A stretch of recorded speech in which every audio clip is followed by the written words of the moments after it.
Hora do Enem, ao vivo no ar, prontos para mais uma escaneada do exame de 2018? Hoje a gente começa a falar de ciências da natureza, com foco nas questões de física. Roda a vinheta!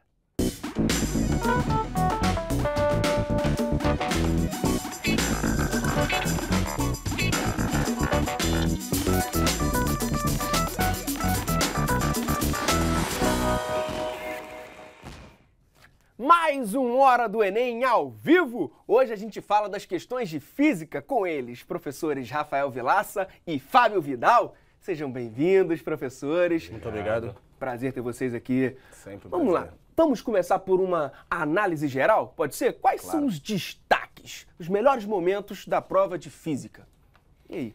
Eu acho que, primeiro que ela manteve um padrão, né? Se você pegar os 2, 3 últimos anos, a gente veio trabalhando ao longo do ano aí com dados estatísticos, como é que a prova veio sendo abordada nos anos anteriores, né?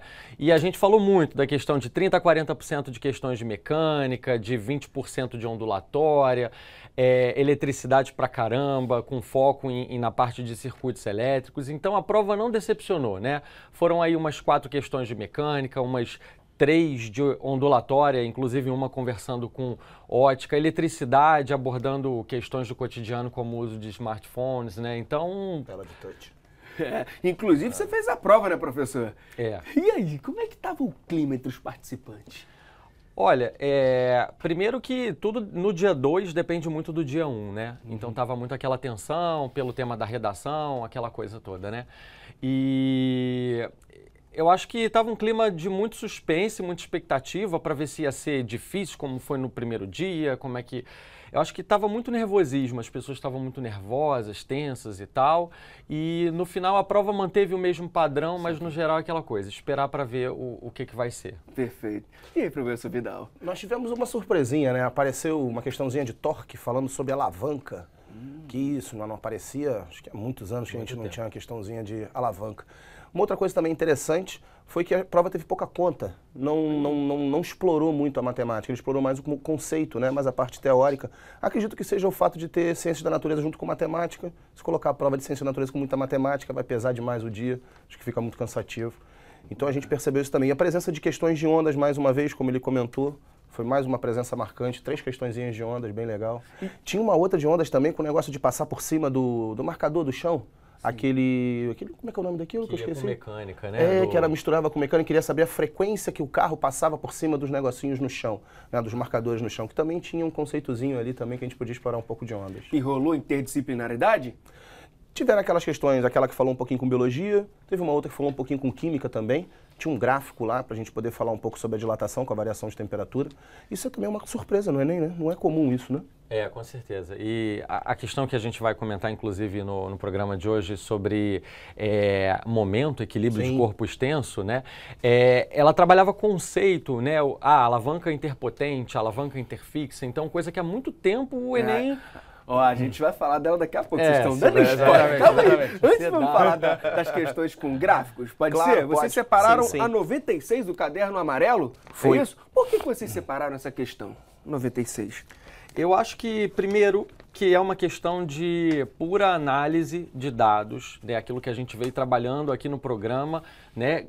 Felizmente, você saber primeiro, ler com calma o enunciado, interpretar, saber destacar o que era informação útil, olhar para o gráfico, interpretar e casar as informações. Você não precisava ser um doutor em física, saber muita física, não. Era ler com calma, interpretar e fazer uma questão, de certa forma, imediata, com alguns distratores dentre as opções, mas o Enem preza muito por isso, né? Pegar tema do cotidiano, trazer até para aumentar o repertório científico do aluno. E aí era uma questão bem grande, né, professor? Essa questão ela falava sobre um tipo raro de daltonismo. Isso também foi uma coisa bem detalhista da questão. Mas como o Rafa já falou, bastava uma boa interpretação a partir do enunciado, fixar bem o comando da questão, o que ele estava pedindo. Ele queria que a gente descobrisse onde o indivíduo seria incapaz de fixar bem o raciocínio. Eu acho que pela interpretação daria. Pois é, mas aí, pela interpretação, mas tinha...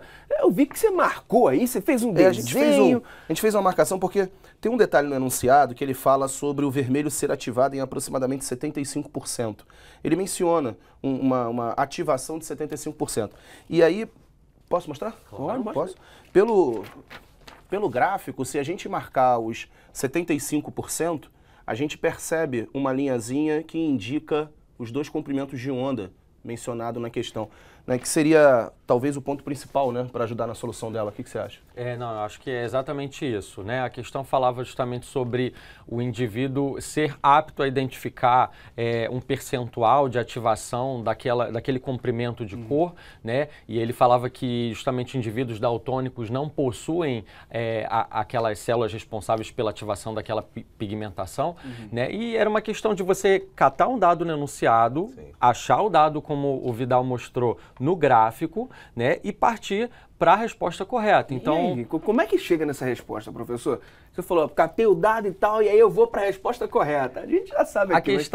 A questão, ela falava no enunciado o seguinte, para poder resumir a história, de que os 2 comprimentos de onda citados, o de 530 e o de 600 nanômetros, eles ativariam a coloração vermelha em 75%. Então, como o Vidal mostrou, a linha do gráfico do vermelho ficava exatamente na porção dos 75%.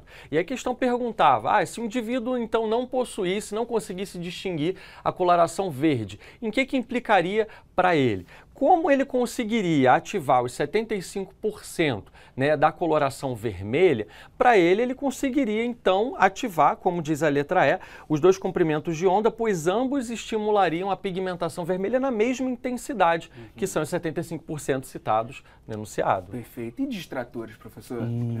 Exatamente isso. Não deu mole, né, Lange? Essa questão tinha uns distratores sinistros.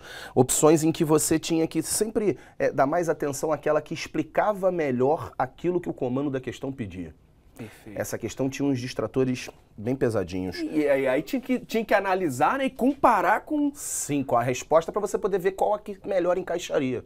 Né? Então, foi o que a gente está dizendo desde o início. A interpretação dessa questão era o ponto crucial para a solução boa dela. Perfeito. Reforçando, era a opção E. Letra E. Beleza. Então, bora para 110? 110 também tinha gráfico, Pode ser. Tinha também. Por que que separou ela? Na verdade, o ponto principal para a gente é, mais uma vez, a presença de gráficos e interpretações. O Enem ele tem uma habilidade, que é a habilidade 23, se eu não me engano, eu não me recordo agora o número, posso estar errado. Tem uma habilidade para interpretação de gráficos, figuras, contas de luz e... no geral, né? Então, foi mais uma vez uma presença de uma outra questão com gráfico para a gente poder fazer uma interpretação de uma equação de segundo grau, não foi? Opa, bacana. Tinha uma equaçãozinha de segundo grau. Ele trazia uma função que era uma equação de segundo grau, né, de uma forma desenhada, em forma de função, que era V igual a 10i mais i ao quadrado, e ele pedia um outro gráfico, ou seja, a gente costuma falar muito para o aluno, não decora tipos de gráfico, porque o Enem ele gosta de trazer gráficos inéditos para você saber manipular os dados denunciados e chegar no gráfico que ele quer. O gráfico que ele queria era um gráfico de resistência por corrente, só que ele dava uma função que era a função da DDP, da voltagem. Então bastava você substituir U ou V é igual a RI, primeira lei de Ohm, no lugar do V, ia ficar I em todos os termos, você cortava todos os Is e você chegava numa função de primeiro grau que partia do ponto 10, que é representado aí na opção D de dado. D de dado. Perfeito. Observa que tem 2 gráficos só com função linear, quando a gente observa esses 2 gráficos, as 5 opções, né? Só tem 2 com função linear crescente. Então ficava bem fácil da gente conseguir, a partir dessa substituição do V igual a RI, perceber que a função era exatamente da letra D. Identificar, né, eliminar os outros para gráficos, eliminar os a partir outros. daí Exatamente. chegar à resposta. Bacana. Agora, ondulatória foi outra aposta, né? Foi uma aposta que você trouxe que rolou ondulatória? Rolou muito, né? Eu acho que mecânica foram aí umas 4 questões, ondulatórias foram 3. Então tá praticamente equiparado com a mecânica, trazendo temas do cotidiano, comprimento de onda, luz, né, espectro da luz visível, cores, né? Ele associou justamente a coloração, como na questão anterior que a gente falou, né? Coloração com o cotidiano, captação da luz, as faixas de cor. Então a ondulatória veio quebrando tudo. Até capa de disco famoso, né? Exatamente. Teve uma outra questão também de alto-falante. Teve uma questão também falando sobre interferência destrutiva com o alto-falante ligado com a polaridade invertida, falando mais uma vez, voltando naquela questão de interferência por ondas periódicas com diferença de percurso. A gente já teve uma questão há uns anos atrás, bem tradicionalzinha, de interferência de película fina. Perfeito. E mais uma vez apareceu uma questão de interferência destrutiva com diferença de percurso nessa do alto-falante. Não, mas calma aí, vamos voltar para a questão 128 que vocês Vamos separaram. voltar. É isso aí, né? Questão 128 do Caderno Amarelo. Lembrando que todas as questões 128. hoje que a gente está falando são do Caderno Amarelo, beleza? Beleza. E aí, o que tem nessa questão, professores? A questão 128, ela começa com um prisma e aí incide a luz branca, e a luz branca ela se divide em 3 cores nesse caso, né? Então, primeiro ponto aí, uma questãozinha de ótica, ela começa por ótica, refração, né? E ele fala no enunciado a questão de que o índice de refração é crescente com a frequência da luz e ele te dá um mapeamento das cores, só que ele não dá as cores por faixas de frequência, e sim pelo comprimento de onda. Então, a primeira coisa você tinha que saber, pela equação fundamental da ondulatória V igual a lambda F, que quanto maior o comprimento de onda, menor a frequência e vice-versa. Então, já jogava aí para a conta da onda, né? Então, quer dizer, uma questão conversando ótica com ondas desde o começo. E ótica, um tema que não é tão recorrente. Voltou, há muitos anos a gente não tinha ótica, a gente teve uma questão de ótica clássica do Enem de espelho convexo há muitos anos atrás, falando sobre a deformação causada do tamanho da imagem, e agora a gente voltou a ter uma questão de ótica, falando sobre essa característica da dispersão, da refração das cores, mostrando o desvio do vermelho, do verde e do azul, não é isso? Vermelho, azul e verde, Vermelho, azul que ele e mostra lá em cima. E aí ele vai mostrando o vermelho, na verdade quando a gente fala das cores, vermelho, laranja, amarelo, verde, azul e violeta, ele pulou até o anil, eu estava até comentando isso com o Rafael, né? Ele pulou o índigo ou o anil que tem no final, mas quando a gente percebe essas cores, o vermelho é o que menos desvia, o violeta é o que mais desvia, e aí quando a gente vai no desenho, a gente olha as 3 cores, a gente vê pelo desvio e consegue descobrir como é que ficava a ordem. Perfeito. Agora tinha uma pegadinha na pergunta. Olha aí, ó, isso é que eu tô querendo saber. A pergunta falava assim, ó, observe os pontos luminosos revelados no filme de baixo para cima, né? Circula isso, né? Exatamente. Tinha uma opção que fazia o contrário. Tinha uma opção de baixo para cima e tinha uma outra opção que era de cima para baixo. Né? Então, os distratores aí, mais uma vez, presentes nas questões do Enem. Então, vamos chegar ao gabarito. O gabarito é... Letra A. Letra A. Vermelha, azul, verde Verde e e azul. azul. Exatamente, de baixo para cima. Se você olhar a letra C, ela tá azul, verde e vermelho. Olha isso.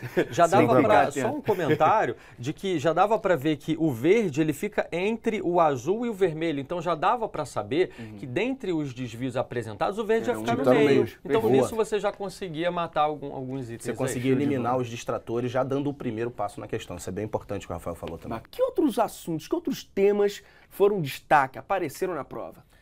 Eu queria chamar a atenção para a questão de eletromagnetismo, que eu me recordei aqui. É verdade. Né? Que foi uma questão muito bacana que apareceu sobre a lei de Faraday, lei de Lenz-Faraday, falando da questão da variação do fluxo eletromagnético produzindo uma corrente elétrica que antes não existia, né? É meio que bicho 7 cabeças aí para o aluno, mas é um assunto que o Enem tem colocado uma questão por ano desse assunto, né? De eletromagnetismo. Então, foi um assunto que apareceu também, não decepcionou, porque a gente já esperava pela recorrência que tem vindo. Eu acho que foi um assunto também que surpreendeu. Assim. Exatamente. Eu tinha até esquecido do magnetismo, foi uma questão bem tradicional, muito boa de ter comentado. Outra coisa também presente foi energia, que é bem clássico, bem comum, questõezinhas falando de energia cinética, energia potencial elástica, mecânica em geral. Isso também foi bem presente na prova. Bom, vocês separaram uma questão sobre equilíbrio. É isso? Questão 136, 133 da prova amarela. Por que vocês separaram essa questão? Então, essa questão eu achei muito interessante porque ela pegou num ponto falando sobre mexer no centro de massa do carro. Isso que eu achei bem legal. A questão, ela fala sobre a troca, lembra da questão, né? Ela fala sobre a troca da roda. Ele troca a roda de 15 polegadas por 17 polegadas, então a roda fica mais alta. O carro sobe e você aumenta a distância em relação ao solo. isso faz com que o carro crie uma instabilidade, ele fica mais instável, porque você elevou o centro de massa. Essa questão foi bem interessante nesse ponto. Ela mexeu no centro de massa. Além de falar também da parte da cinemática. Como é que foi a parte da cinemática que a gente menciona? Só puxando carona aí no que ele falou, porque eu gosto muito de pensar nisso. Quando eu estou fazendo a prova lá no dia, eu gosto de pensar assim. Se eu fosse aluno, o que de imediato eu pensaria? Para tentar... Calma aí, conselho de quem fez a prova, hein? Fiquem atentos. E, primeiro de tudo, é o que o Vidal acabou de falar. Quando você eleva o carro, você pensa, aqueles ônibus grandes. Concorda que quanto mais para cima ele for, mais instável, mais ele tende a virar. Pelo menos é o que você sente. Outro, né? E é essa a ideia, você tentar pegar um tema cotidiano e trazer. Então, a primeira coisa é levar o centro de massa, mexer no centro de massa, cria uma instabilidade no carro. E a outra questão é, você aumentando a roda, você aumentando o aro da roda, ela vai acabar percorrendo mais distância no mesmo intervalo de tempo. Isso vai criar uma diferença entre o que o carro de fato anda e o que o velocímetro está marcando. O velocímetro ele foi feito para marcar aquilo que o carro foi projetado para ser, com aquele aro antigo. Então, quando você muda o aro, você muda, né, a distância percorrida. Ele acaba percorrendo mais no mesmo tempo, ou seja, aumenta a velocidade comparado ao velocímetro. E eram justamente essas duas coisas que a questão pedia, tá certo? Tá certo. E como é que a gente chegava à resposta? Olha, a gente olhando, tinha uns distratores muito pesados nessa questão, porque eram muito parecidas. Elevar a posição do centro de massa, abaixar a posição, elevar a posição, abaixar a posição, elevar a posição. Então tinha que ter bastante atenção na leitura, né? Então você precisava pescar a instabilidade por ter aumentado a altura em relação ao solo e precisava pescar o aumento de velocidade por ter aumentado o tamanho da roda, que aumenta o comprimento.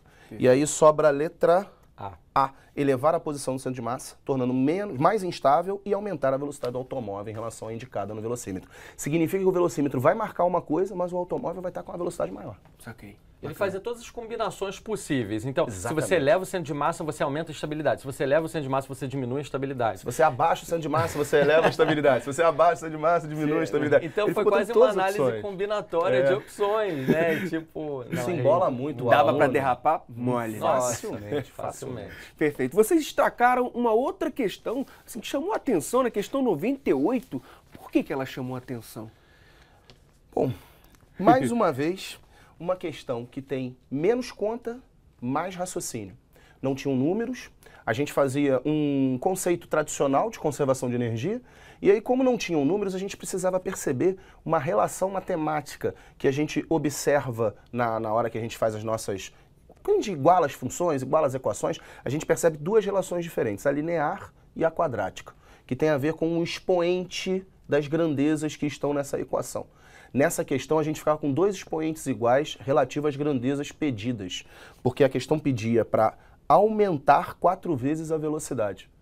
Então você tinha que desenvolver a matemática, igualava a cinética com a elástica e percebia qual era a relação entre a velocidade e o x. O Rafa fez na hora, ele percebeu bem, diretamente, que os dois expoentes ficavam o quê lá naquela questão? Ficavam ao quadrado, né? Então, quando você igualava a energia potencial elástica da mola, que ia dar velocidade para o bloco, então você pensava que a energia potencial elástica, kx ao quadrado sobre 2, ia acabar se tornando energia cinética para o bloquinho, mv ao quadrado sobre 2. Então, de cara, você vê que o termo deformação, x ao quadrado, né, se relaciona com a velocidade ao quadrado. Os dois são elevados ao quadrado. Ou seja, se você quiser aumentar a velocidade em 4 vezes, como ela está elevada ao quadrado, a deformação da mola também.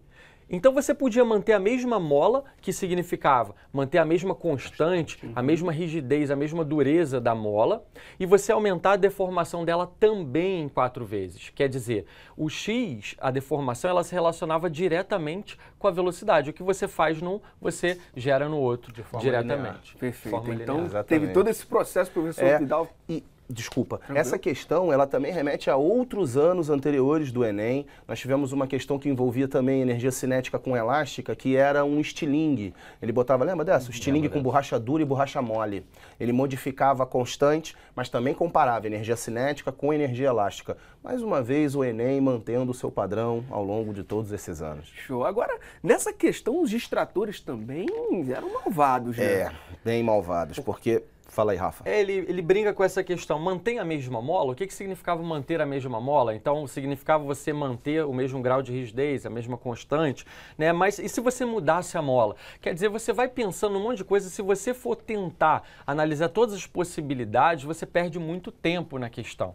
Então, se você tem essa sacada na hora da prova de que a deformação vai se relacionar com a velocidade diretamente, porque os dois estão elevados ao quadrado, você logo para e pensa, se eu quero aumentar 4 vezes a velocidade, você pode aumentar 4 vezes o x, e aí você mata direto sem perder muito tempo, sem ficar gastando tempo para cálculo, que o aluno já vai logo querendo colocar fórmula na prova.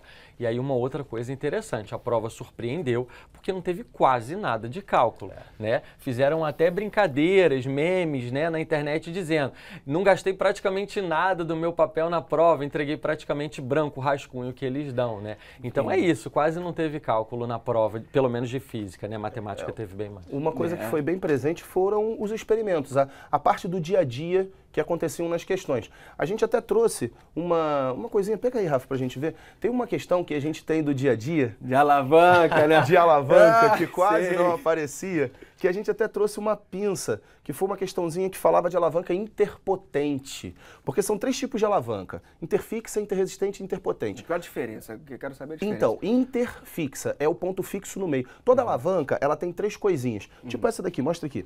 Ó, tem a força que ele faz aqui, que é o que a gente chama de força potente. Tem a força que vai fazer aqui, que vai resistir. E tem o ponto fixo.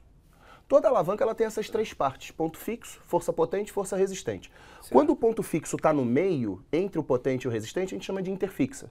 Quando a força potente está no meio, interpotente. Quando a força resistente está no meio, interresistente. O Enem cobrou exatamente uma alavanca que era diferentinha, que é a alavanca interpotente, que ela é o contrário das outras duas. Ela força você a fazer mais força do que você faria se fosse uma alavanca interfixa ou interresistente. Agora, para a galera que está em casa, só para se localizar, a questão 118 do caderno amarelo. Isso. A gente até comentou aqui no Comentaram ao vivo, no ao vivo, né? É, a gente comentou aqui, só para a galera se localizar e tal. E aí a questão, ela tinha lá várias fotos de várias alavancas e ela queria que você fosse direto na alavanca que tinha a força potente maior que a resistente. E qual era, assim? Essa é a minha dúvida. Qual era? Era a pinça, não era a pinça? Era a pinça. Por isso que a gente trouxe. Por isso que a gente trouxe a pinça. Então, justamente, ele queria a alavanca que tivesse a maior força potente dentre as opções apresentadas, né? A ideia, como o Vidal falou, é a que tivesse menor distância para o ponto de apoio. Nesse caso, o ponto de apoio está aqui nessa extremidade. Então, a força potente, ela tem que ficar no meio, a distância dela é menor do que a força resistente, que vai estar no outro extremo, que tem uma distância maior. Então, quanto mais perto do apoio, é só a gente lembrar da porta. Quando a maçaneta está mais perto da dobradiça, é mais difícil abrir ou fechar a porta. Quanto mais longe, quanto mais larga for a porta, mais fácil é. Então, você podia usar essa ideia de associação também para poder lembrar, caso você não lembrasse. Mas tinha essa coisa, esse distrator, que você tinha que saber o nome das alavancas para poder matar a questão. Coisa que o Enem não faz há muito tempo. Faz há muito tempo. E aí não tinha como, tinha que saber mesmo, não tinha como ir eliminando. Bem direto. Não, tinha que ter ciência, e aí entra aquela questão de se aprofundar, saber mais teoria, mais física mesmo, né? Correlacionar com o cotidiano. Agora, eletricidade também estava presente, né? Tela touch, peixe elétrico. Tiveram 2 questões tradicionais. Teve a do peixe elétrico, que você tinha que fazer uma comparação com uma tabela depois. Você fazia um cálculo de potência e comparava com a tabela para você descobrir qual que tinha o mesmo consumo. Não era o mesmo consumo, era o mesmo consumo de potência. De potência, a mesma dissipação de potência. Pela resistência do peixe. Exatamente, da resistência do peixe. E a gente já teve uma questão dessa do peixe elétrico há muitos anos na UFRJ também, mas essa já é bem antiga, eu não vou falar da minha idade.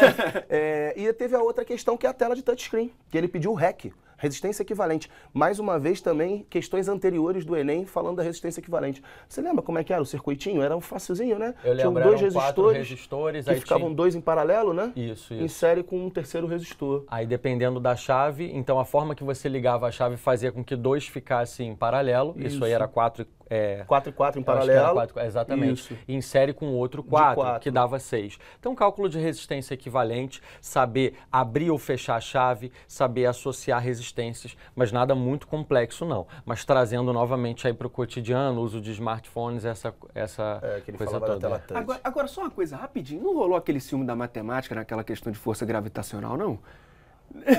Rolou aquele ciúminho, assim, de puxar a questão e tal, não? E assim, também é engraçado que eu ia até comentar isso aqui, a gente estava falando de questões com nomenclatura. A matemática fez isso lá também, a questão do triângulo isósceles, que era obtusângulo, acutângulo. O cara tinha que saber o nome, então a prova estava toda conversada, estava toda pensada, né? Então, a matemática brincou com a física brincou com a matemática, brincou com a biologia, então isso, é você saber associar tudo.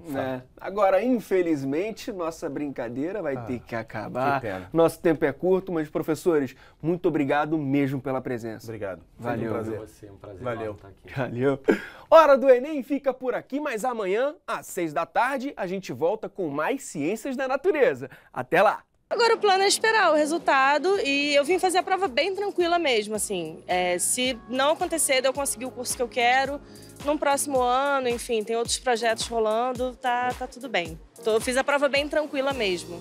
E tem alguém que te ajudou nessa escolha e que você queria agradecer, mandar um recado? A mim mesmo.